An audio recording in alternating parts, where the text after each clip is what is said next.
Welcome to the Steelers by the Lake podcast.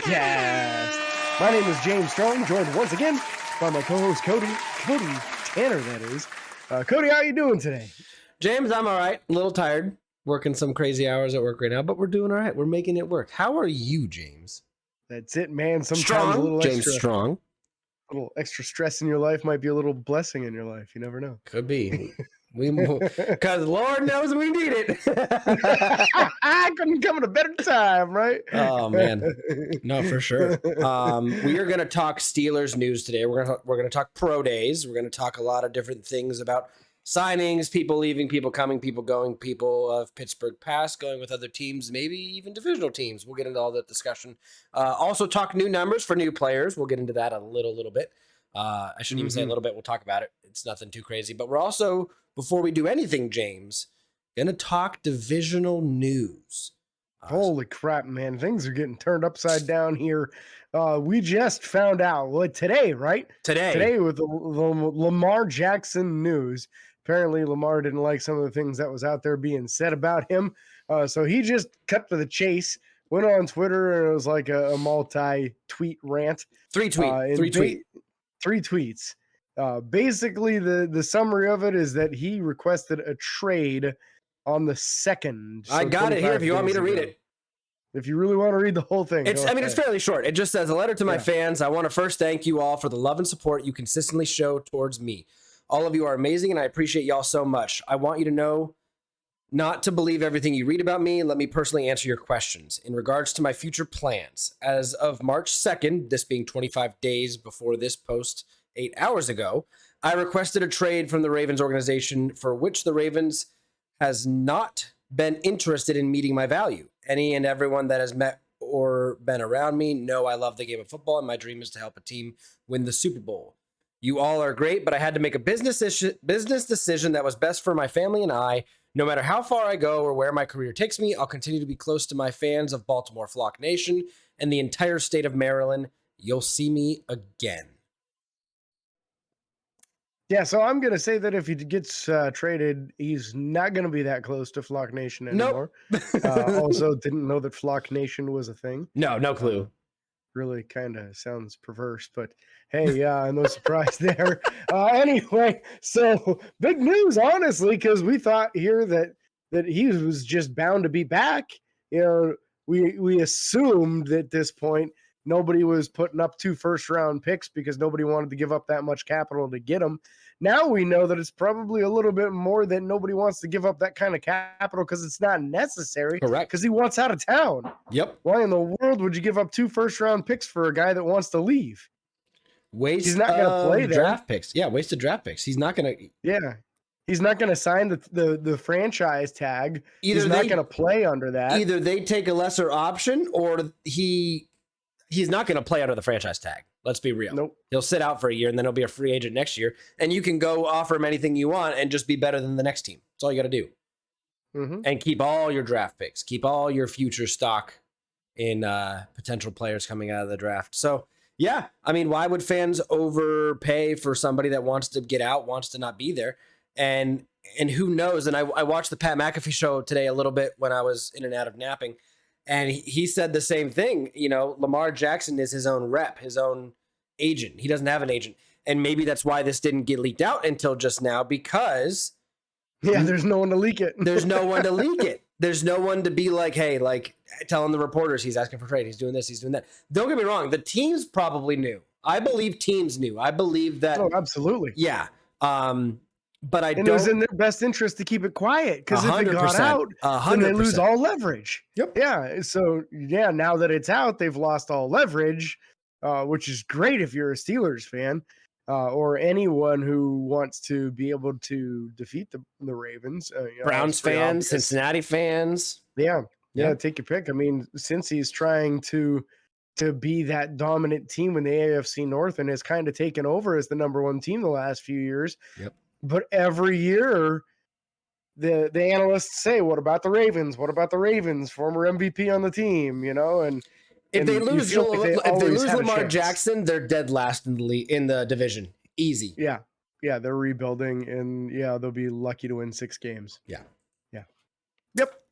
So this is exciting Yeah, news for and they're Pittsburgh. basically losing them. They're basically losing them. It's all they can do is franchise tag him, and then if the season goes through, he doesn't play. They can franchise tag him again. They can just keep on playing that game, so they never gets to play for another team. Yep. If they want to go hardball with it that badly, but then it just ends up Hardball in the with same. Sorry. Then it just ends up in the same situation it was with Le'Veon Bell and the Steelers. Yep. You know, and he ends up going somewhere and signing for lesser money, and who knows if he's even anywhere near as good if he misses too much time. Yeah, and he here's already started the kind of tailing off the last couple of years. Yeah, and here's the one thing I'm going to say, and this is just because I want to kind of put this out there so we have it on, like in recording, because we saw it happen with Le'Veon. The grass isn't always green on the other side.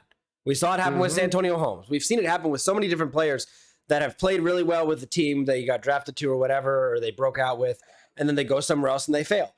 I don't think Lamar Jackson wins in any other team right now except for the Indianapolis Colts.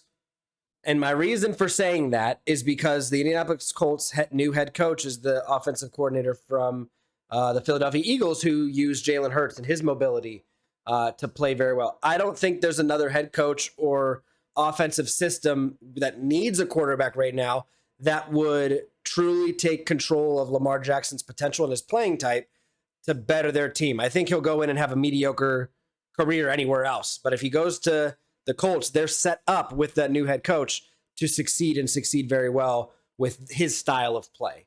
So now last year, the Falcons, did they have Marcus Mariota down there? They did, but I don't think he played very well. He played a little bit, but the only reason I bring this up at all is because they leaned a lot on his athleticism. He's well known as one of the more athletic quarterbacks. So I feel like Atlanta could be an option for him as well, where the previous offense in place already had some of that taking advantage of the mobility of the quarterback built into it. Yeah, I'm trying to see but how many. I agree with you. There's only going to be a small handful of teams that are really leaning into that quarterback mobility as being an important asset for the team.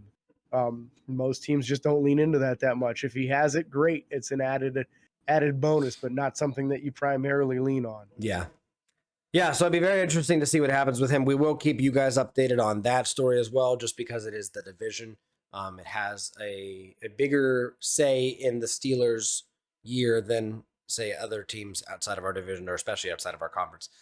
So we will keep you up to date on that. Another kind of somewhat not really mobile quarterback. But you know what? It doesn't take rocket scientists to figure this out. Josh Dobbs. I don't know why I said mobile.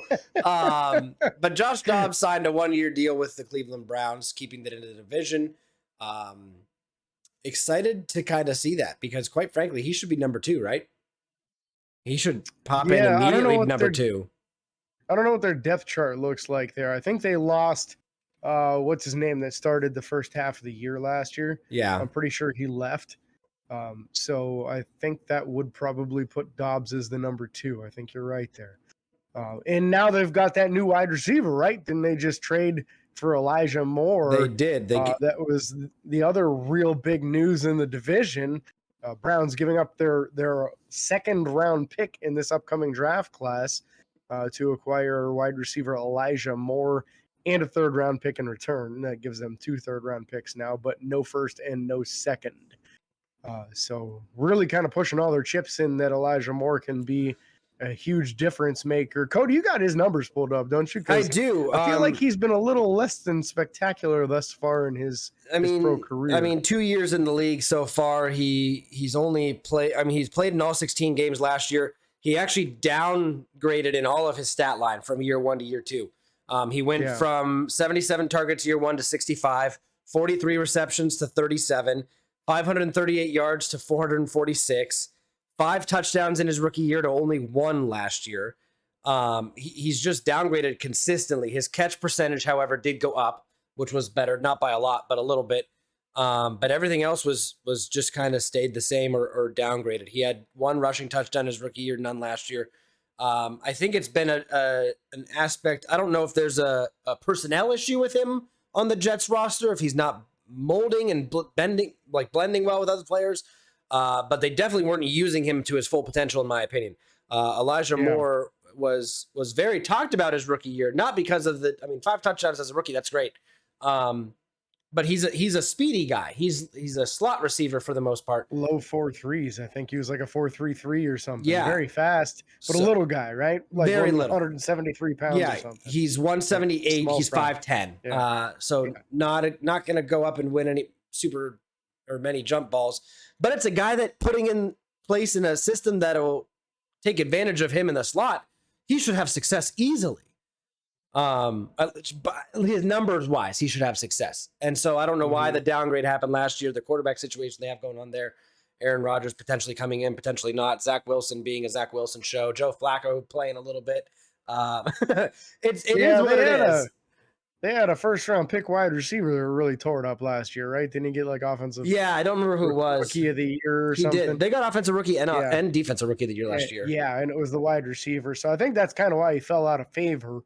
But you would think, man, most teams run 3 wide receiver sets. How in the world is this guy not one of your top 3? But the Jets didn't look at him as one of their top 3 wide receivers. Nope, not even close. They were, ready to move on from him. And it's kind of funny. I feel like they were probably in the same boat that the Steelers were with Chase Claypool, is that other people were like, oh, man, Chase Claypool, that's great. And the Steelers are like, yeah, he's great. You want to give us your second-round pick for him? In the meanwhile, they know the weaknesses of the player, and they're all ready to move on after 2 seasons. Pittsburgh moved on from Claypool into the 3rd season there. Yep. Partially into the 3rd season, so kind of a similar time frame there. You got to feel like the Jets seem to know something that they're not letting anybody else know, but for whatever reason, they moved on already as far as last year's draft class, and then now in this offseason moving on from them. And the Browns have 2 marquee wide receivers now, but we'll see if they can do anything with them. Yeah, we'll see how well it gels. We'll see if Deshaun gets his throwing confidence back and his ability to read defenses back and his accuracy back, because he didn't have it at the end of last year. You heard it here first, ladies and gentlemen. Get your ears ready and your notepads and pens ready as well. The first game Deshaun Watson goes up against our Pittsburgh Steelers this year. Patrick Peterson, 2 picks. Calling it now. I like it. Calling it now. Like it. Watch it be Minka. I don't care. I'll still take it. Yeah, it doesn't matter. Yeah. But Steelers also wound up. Listen, let's talk about the cornerback room. Steelers did sign James Pierre to a 1-year deal worth $1.3 million. Much above that league minimum. Much cheaper than what it would have been on any kind of tag or tender. So, we'll take that. We will take that. What was it? 2.4, 2.5, whatever. 2.8 was the one. Yeah, you saved the whole tender. Yeah. You literally saved half of it. A lot. Over half of it. Yeah. So yeah, it's a lot of money, and I think that's what we're going to see with a lot of these guys. The restricted tender type guys. When they do sign with teams, they're probably going to be getting right around there. Yeah, league minimum would have been like 1.08 or something. He gets 1.3. Yep. So he at least can say, hey, I'm not a league minimum player. But yeah, that's what you pay your number 4 or number 5 corner. Yep. You don't pay him $3 million to maybe not even play other than being a gunner. True. I feel like if Miles Boykin comes back, it'll be a similar thing. You're not going to pay him $3 million a year to be your number 4, number 5 wide receiver, not play on offense at all, and just be a gunner. Yeah. But you'll happily give him that 1.3 mil. Yep. Yeah, you won't give him no Patrick Peterson pay, that's for sure. No, he ain't getting 7. Nope. Listen, you want to know who else is not getting 7? Patrick Peterson. Patrick Peterson is not getting jersey number 7, even though he kind of wanted it. But Patrick Peterson is going with number 20. We're going to talk those new numbers real quick. Patrick Peterson immediately taking Cam Sutton's number, didn't even let him get out the door. No. And he said, the ink was not dry 20. on his new contract. No. He said, I'll take 20. Which I think that was the only video that I saw the player actually choose his number. I don't think I saw the other ones. Yeah. But I did see Patrick Peterson. James Landon Roberts got a fun number here. Yeah. I'm iffy with this one. This is the one I'm iffy with, honestly. Yeah. As a position, so I look at it as the position you play, and then the number chosen. I like number 50 for a middle linebacker. I'm with you on, man, is this the guy that gets Shazier's number? That's where I'm at. I'm with you on that. Yep. But let's let his play speak to it. And at least 50 is an excellent choice for a middle linebacker. There's a good tradition going on in Pittsburgh there, whether it be from Ryan Shazier, from Larry Foote, from David Little. I always got freaking Larry Foote and James Ferrier's numbers confused. Yeah, Larry Foote was 50 51. and Foote was, 51. Yeah. Mm-hmm. Always got those confused. Now, here's the one thing I will say that I hope happened that I don't think did happen. First off, Ryan Shazier is going to have no issue with him taking 50. Ryan Shazier is not that type of guy, chance, whatever. Yeah. I hope Vince Williams called this dude up and said, listen, you're representing my boy. You're the first guy since his horrific injury that ended his playing career. Do it justice. Listen, that little push could raise this guy up a tier or two. You never know. That's why I hope it happened. If not, I'll call him, pretend to be Vince Williams. I'll be like, yo, there you go. What you doing? It ain't gonna do nothing, but I played at Florida State. I pay the fool who messes up number 50. You were in Miami. I played at Florida State, man. You better do me proud. Exactly. So Something like that. Yeah. I like the 50. I actually like the next number even more. Eric Holcomb. Yeah. Or Cole Holcomb. Why did I say Eric? I had a buddy in high school or in college named Eric Holcomb. That's why I said that. Cole, I did. Cole Holcomb, number 55. Love that. Devin Bush didn't even get out the door either before his number was gone. Nope. And I'm okay with that because since his rookie year, it's been all right. It's been less than impressive for Coach Mr. Devin Bush. Olszewski was also number 55. He was. He's also gone now. So I still like the number, though. You know, it was 55. So we do have some tradition of some good 55s throughout the history. It'd be nice to see that number come back into prominence. I think 55 is an excellent choice for a linebacker, middle or outside. I think you can do damage with it either way. So I like it. I think that's a nice choice for Mr. Holcomb there. Really, I like the number choices of these two middle linebackers. 20 for Patrick Peterson and whatever, it is what it is. I almost think 20 is more of an offensive number than a defensive number. You think of like a running back?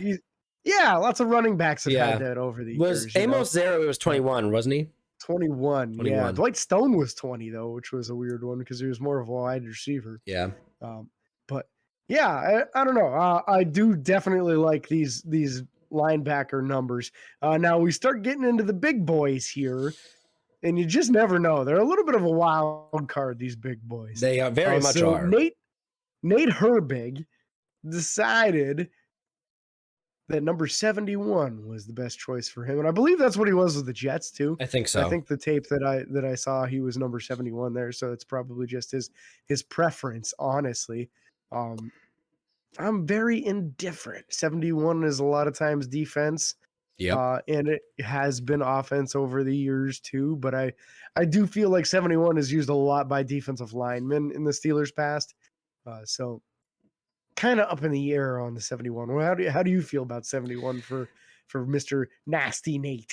I'm all right with it. It's not you know what? I'm ready to see it do well on the field. I think that I'm ready to see 71 do things on the field and look good and play well. But I'm not like super sold on it or anything like that. I hear you. But we will. This see is what another happens. one. He better do it justice, and I'll tell you why. I have a 71 jersey. Ooh, Orpheus Roy. That's a good one. That's right. That's a good one. From back in the day, big old Orpheus, the wedge buster that made being a wedge buster illegal, outlawed by the NFL. Man, Steelers are changing laws, man. That's for sure. It was like a year or two after he left that they got rid of it because he was 6'5", 290 and fast.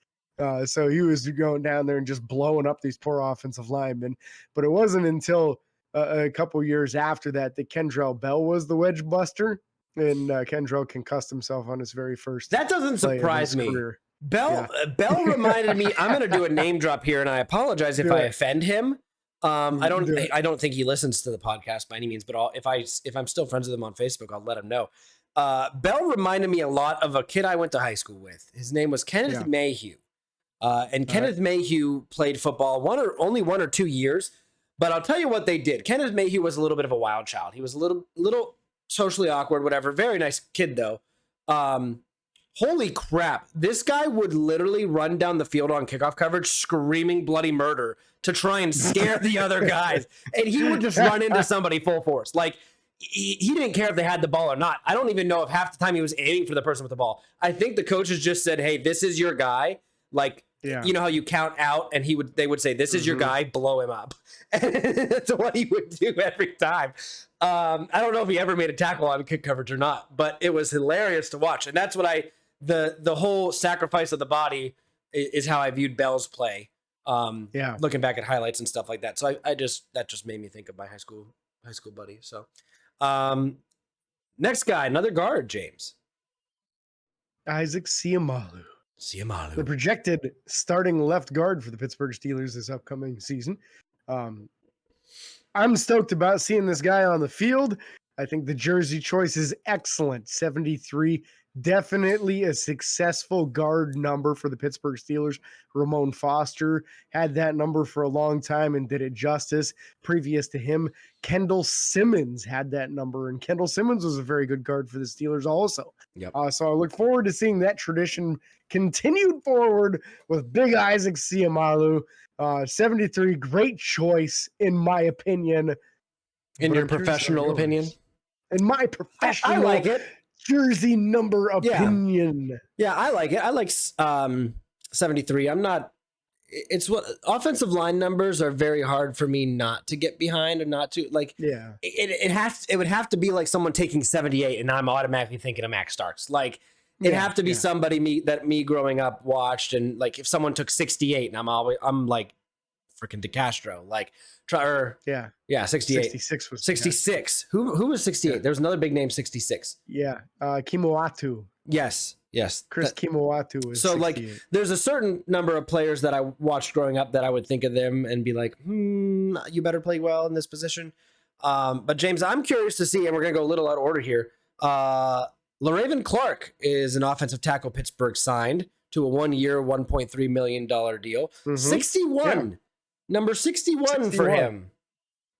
Whew. I just don't care for that number, honestly. That's tough choice. I don't like that one. That's why he's been a career backup. No, that's why he's been a career backup. It's his number choice. He can't even choose. He can't even choose the correct jersey number. How do you expect to ever be a starting offensive tackle in the NFL? Can't do it.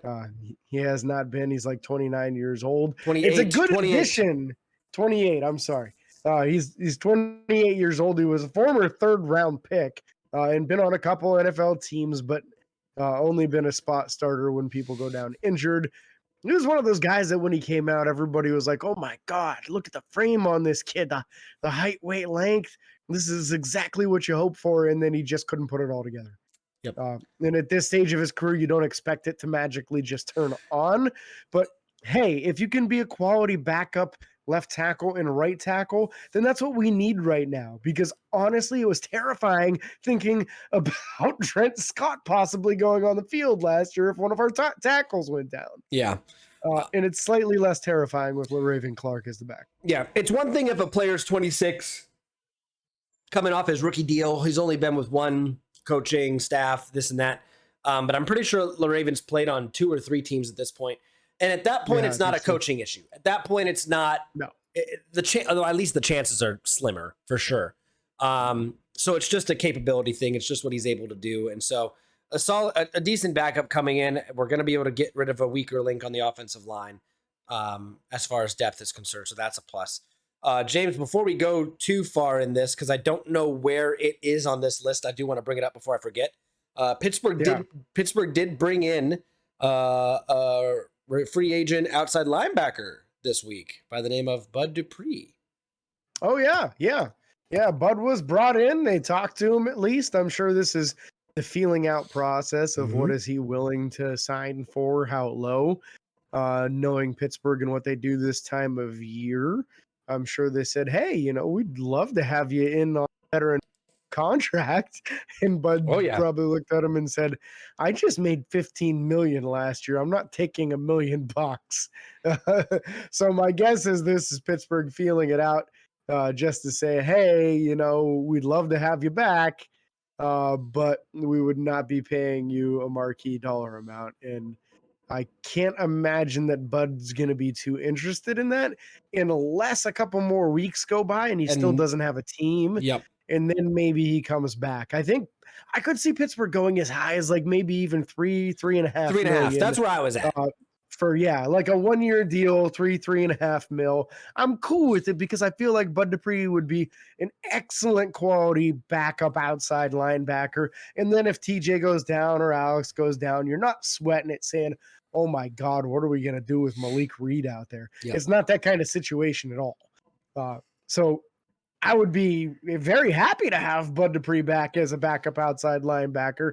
And you would think that he would understand too, if he does come back, it's not to compete with Alex Highsmith. No. It's not to compete with TJ Watt. It's to be that guy that backs them both up and keeps them both, in this system, fresh. He's going to be getting snaps. He's still going to get a volume of snaps.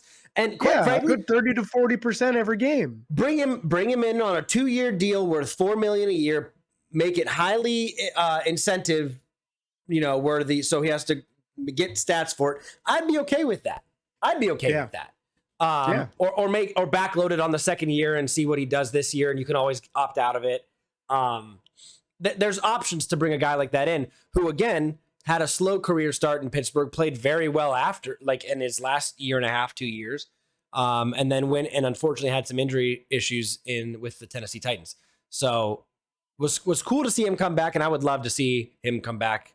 And I don't think anyone else is wearing 48 right now. So no, because it's a bad number. Facts. But it looked good on Bud Dupree. I'm not going to lie. Like Bud Dupree made that number relevant. He was the only one to ever do it justice, because everybody else that ever wore a 5th string tight end and didn't make the team. Yeah.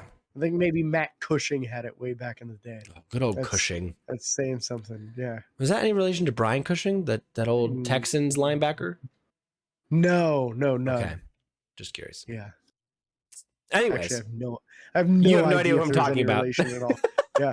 No, I know what you're talking about, Brian Cushing. But I have no clue if there's any relation. Nah. Absolutely not. Whatever. Let's talk some pro days, James. Yeah. And real quick before we go to the pro days, just let's cover a couple other guys. Okay. I like it. As far as some other transactions, and then go into the pro day stuff. With the importance, we talked about the signing of LaRaven Clark. That was important because offensive tackle Trent Scott went and signed a contract with the Washington Commanders. So he was the top backup swing tackle for the Steelers. He's been replaced, in my opinion, probably upgraded, because he really was not very good. So that'll be interesting. And again, last season, we weren't really sure what would have happened if one of the starters went down and he went down also, who was going to fill in. I don't know, is John LeGlue on the roster still? If he is, this is really good for him, because he does have tackle capability. He played a little guard the last couple of years as well, and I think he even snapped the ball once or twice. So I would be okay with LeGlue being the number 4 offensive tackle, but I also am not convinced that Pittsburgh isn't going to go sign or draft a rookie offensive tackle in the first couple of rounds. I do not see Mr. LeGlue on the current roster, so there is that. That's no surprise. Yeah, they probably moved on from him, which is fine, but you got to say, hey, who the heck is OT number 4 right now? So that's a scary proposition. But at least I think OT 3 is an upgrade now. Probably a sad day for you on the other signing, Mr. Steven Sims there, Cody. No, I wouldn't say a sad day. It just raises a question. It raises the question of who you're going to have be your return guy again. Steven Sims was the first guy since Antonio Brown, in my opinion, to have any spark in the return game. And that's not saying, that's not saying a whole lot, in the sense that he was nothing like, he didn't have any touchdowns or anything like that. He had maybe 3 or 4 decent returns that helped the field position out. But Steven Sims did sign with the Houston Texans. Again, I wouldn't classify it as sad. It's just another concern now, another position we need to fill. That it would have been nice to not have to worry about that. Now, don't get me wrong. It would have been nice to keep him on the roster and then be like, hey, if we have someone else that can come in and play this better. Because Cam Sutton was the backup, right? Like Cam Sutton was one of the top two backups for that. And we lost him as well.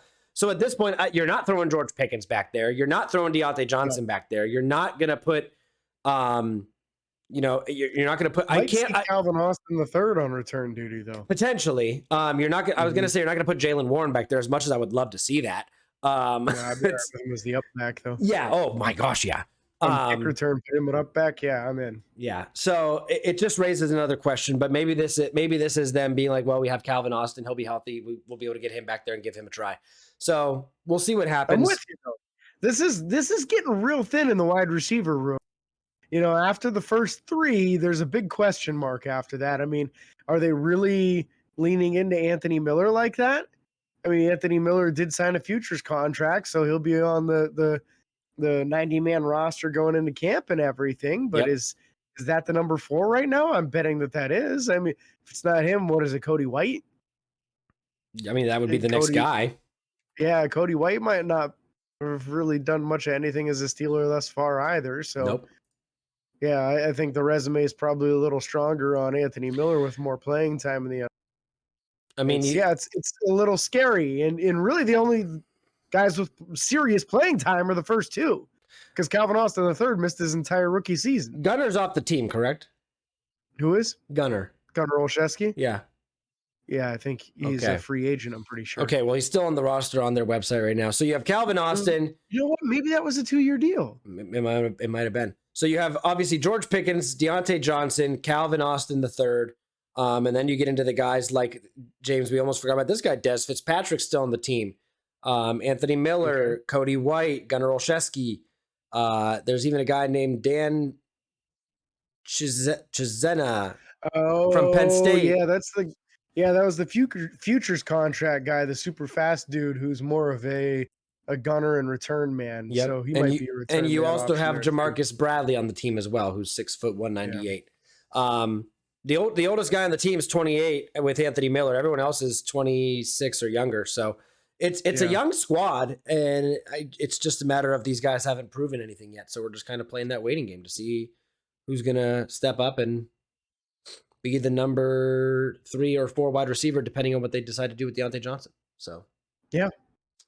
So last piece of free agency news before we switch over to pro days. And James, this one is going to make you happy. Okay. This one's going to make you happy. Zach Gentry returning to the Pittsburgh Steelers on a 1-year qualifying contract. I don't think we have the terms on that yet, but I'm guessing that this is going to be one of those $1.3 to $1.5 million 1-year deals. I don't know if they've released that to the public or not yet. Looks like Cody's looking it up for us right now. I'm happy in one aspect here that it does at least solidify the room a little bit better to the NFL draft. Although I think that it doesn't really change how you look at it in the draft. In fact, it maybe turns it into a little bit more of a priority, because signing him to a 1-year deal to me says this is probably his last year with Pittsburgh. Yeah. Yeah. Is there a possibility for an extension after that? Of course, there's always a possibility for an extension after that. But to me, I feel like this almost screams that Pittsburgh's going to be in on the tight end market. And it's a really, really strong tight end class this year. There's a lot of guys. There's a good 12 or so that could easily start in the NFL. And none of them are slow. No this contract year, all details. of them are, yeah, nothing yet on that. Nope. They're all in that like 4.55 to 4.70 40-yard dash time too. Or even like we go back to last year and the fastest dude was a 4.740. Yep. And everybody was slower than that. This year, we got fast dudes. They're big dudes. They have good length to them. And I feel like you got to get yourself one of these guys. If you're thinking about doing much 2 tight end offense, I think Pittsburgh has demonstrated a lot over the years. They really enjoy doing 2 tight end offense. That does take a little bit of need off of the wide receiver room if you go with tight end in the draft. It does. So we'll see. Does Pittsburgh re-sign Derek Watt? If they do, then maybe that takes it completely off of the table. Tough to say. To me, I think you have to look really strongly at these pro days. Where did Pittsburgh go on the pro days? Who did they send to the pro days? We know that the Michigan pro day, the tight ends coach was there. We also know that at the Penn State pro day, tight ends coach was there. So Schoonemaker and Brenton Strange both should be on our radar. And they have been when we've been doing these mock drafts. So absolutely. We've been considering or drafting them. So definitely guys that should be on the Steelers' radar and are, or they would not have sending these tight ends coaches there. So very interesting to see. But pro days, Cody, the Steelers at 3 different ones with the whole Tomlin, Khan, and a whole bunch of dudes. Is it 3 different ones or is it like 1.5? You know what I'm saying? Just kidding. It's kind of 1.5. I see what you're saying because they went to Iowa on purpose, right? Yep. That was, Jack Campbell and Van Ness, and there's a couple DBs. And that was a very, very intentional one. And then Iowa State, I think they did it just because they were already there. Why not? Yeah, why don't you do it? Now, there's a couple guys draftable there. I did hear some names. I want to say one of them was a DB. And I think an off-ball linebacker there as well. And that's definitely something that Pittsburgh's been keeping a close eye on. Very, very subtly, they've been going to all the big-name off-ball linebackers pro days. They're just checking it off one after another. They went to the Alabama one too, which I don't have here on the list. But Ohio State being the third one that the big group went to out of all this. So really showing strong interest in some of these players. And it was known that Mike Tomlin and company took out the top offensive lineman from Ohio State to dinner. That's a strong indicator of their interest. Yep. So whether it be Paris Johnson, the offensive tackle that's thought to be one of the top ones, the top 3 basically, and now top 2 because a lot of people are pulling what's his name, Skoronski off the offensive tackle list. He's more of a guard than he is a tackle. And then DeJuan Jones, the right tackle, the 6'8", 375-pound dude from Ohio State there. And then they got a center in Luke Whippler. There's 3 dudes that are definitely getting drafted, and probably a couple of them pretty highly. Yep. Strong interest, and I think this is not to be understated that Pittsburgh seems to be really showing up for these offensive tackles and these off-ball linebackers. Both should be in strong consideration in those first 3 rounds, I think. Yeah. And then there's this other guy, James, that had a pro day and put up some wild numbers. Yes. Yeah. So I'm going to talk about I figured you wanted to. Might. Do you want to touch on the other thing before we get, so we can end with that? No, let's end with the news of the 4 players and that news first. Okay. And I'll go off on a little tangent here because as you guys know, I obsess about this off-season process. The East-West Shrine Bowl and Senior Bowl are our first indications of how the draft community looks at these players and where do they evaluate them. Do they see them as higher round guys? Do they see them as the mid to late round guys? One of the guys that I thought really jumped off the tape at the East-West Shrine Bowl was a middle linebacker from Michigan State by the name of Ben Van Sumeren. Well, the Michigan State Pro Day came, and Ben did himself a real solid. He came in looking in great shape from all aspects of everything anyone has said from it. 6'1", 237 pounds is a real nice weigh-in for him. He was clocked anywhere between 4.36 and 4.40 on his 40-yard dash. Absolutely lightning fast. That would have been the fastest time of the combine had he been invited to the combine, which for some ungodly reason.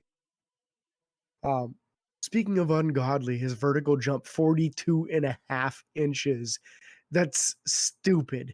You get like 3 or 4 guys each year out of the entire class of like 300 dudes invited to the combine that jump that high, and a 237-pound linebacker. And he wasn't invited to the combine and did it. He was not invited to the combine. This would have been one of the best verticals of any position and the best at off-ball linebacker had he been invited. So you think, okay, dude's fast, dude can jump high. What about long? 10'11" on his broad jump, which is just astronomical. Again, would have been the top broad jump for the linebacker group. So you're saying, okay, he's fast, he's explosive, probably wiry, right? That's all it is. He's just all leg muscles. guy's going to be a beanpole, right? No, 29 reps on the bench. So just absolutely incredible show by Ben Van Sumeren from Michigan State. If you didn't have him on your radar previously, you better now. When you're looking for a highly athletic off-ball linebacker with good size, there he is, man. And I don't think he's going to be drafted in the first, 3 rounds. He's probably a 4th round or later kind of guy. But I think this kind of performance probably pushed himself up the lists a little bit, because I'm imagining that a lot of people did not realize how highly athletic he actually was. You saw him just sideline to sideline all over the place in the East-West Shrine game. This could bump him to day 2, in my opinion. He could. Late It day could. 2. He could end up in the 3rd round because of this. Yep. And I hope he's on the Steelers' radar. He's been on mine since I saw him the first time at the East-West Shrine Bowl. Just absolutely incredible. Stay in the weight room, kids. It pays off. If Pittsburgh doesn't draft him in the 4th and he's still there, then he's not even on their list. There's no way. Yeah, unless they get a trade back somewhere and acquire a 5th or 6th or something like that. Yeah. But yeah, we're going to end with some former player news. The Steelers officially announced that they have put 2 new people on their scouting staff. One being the great Ike Taylor and the even greater Merrill Hodge. Fantastic news for Pittsburgh scouting. And don't get me wrong, not any NFL player, previous player can go in and can scout, but these guys have done enough on their own, like doing podcasts and guest showing on certain things. They've proven their value in this area of the NFL, of the process of the combine and scouting and college players and this and that Pittsburgh was like, you know what, we're just going to put them on staff. And I love that. I absolutely love it.